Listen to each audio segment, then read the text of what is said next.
state of mankind. How much do you know? Excerpts from How the Spectre of Communism is Ruling Our World. 28.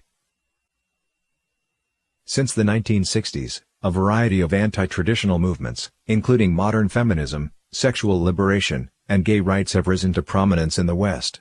The institution of the family has been hit the hardest. In the United States, the Family Law Reform Act of 1969 gave a green light to unilateral divorce. Other countries soon rolled out similar laws.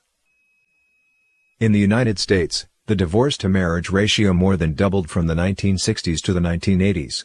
In the 1950s, about 11% of the children born in a married family saw their parents divorced, and in 1970, the ratio soared to 50%.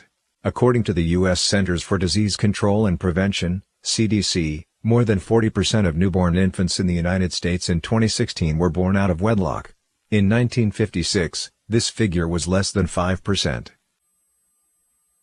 In traditional societies in the East and the West, chastity in relations between men and women was seen as a virtue.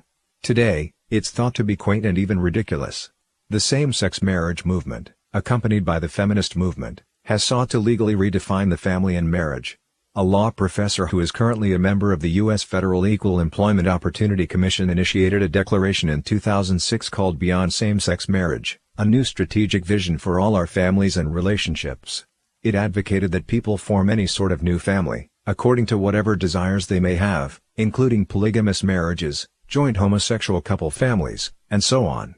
The professor also argued that the traditional marriage and family should not enjoy more legal rights than any other form of family.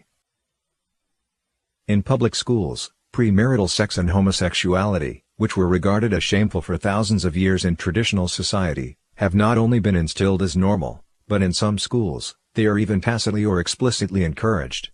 In this view, a child's sexual orientation should be freely developed and chosen, with the obvious result of an increase in homosexuality, bisexuality, transgenderism, and so on. For example, in 2012 the Rhode Island School District banned a school's tradition of holding father-daughter dances and mother-son baseball games, saying that public schools have no right to instill in children ideas such as that girls like to dance or that boys like baseball. The trend toward gradual destruction of the traditional family is now obvious. The elimination of the family advocated by communism will become a reality before the long-promised elimination of class differences. In Western societies, there are many aspects to the destruction of the family. This includes the impact not only of feminism, sexual liberation, and the homosexual movement, but also the broader social backdrop of left-wing advocacy, progressivism, and the like, all of which are claimed to be under the banners of freedom, fairness, rights, and liberation. These ideas are buttressed explicitly and implicitly by laws, legal interpretations, and economic policies supported by fellow ideologues.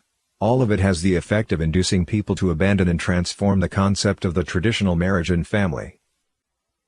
These ideologies originate from the beginning of the 19th century and are deeply infused with communist factors. The evil specter of communism excels at continuous mutation and deception, which has led to constant confusion about what exactly people are supporting when they endorse these policies and ideologies. The result is immersion in a worldview whose parameters were set by communist ideas. The tragic situation today, the degradation of the traditional family and people's confusion about the true nature of this trend, is the result of the meticulous planning and gradual implementation of the spirit of communism over the past 200 years.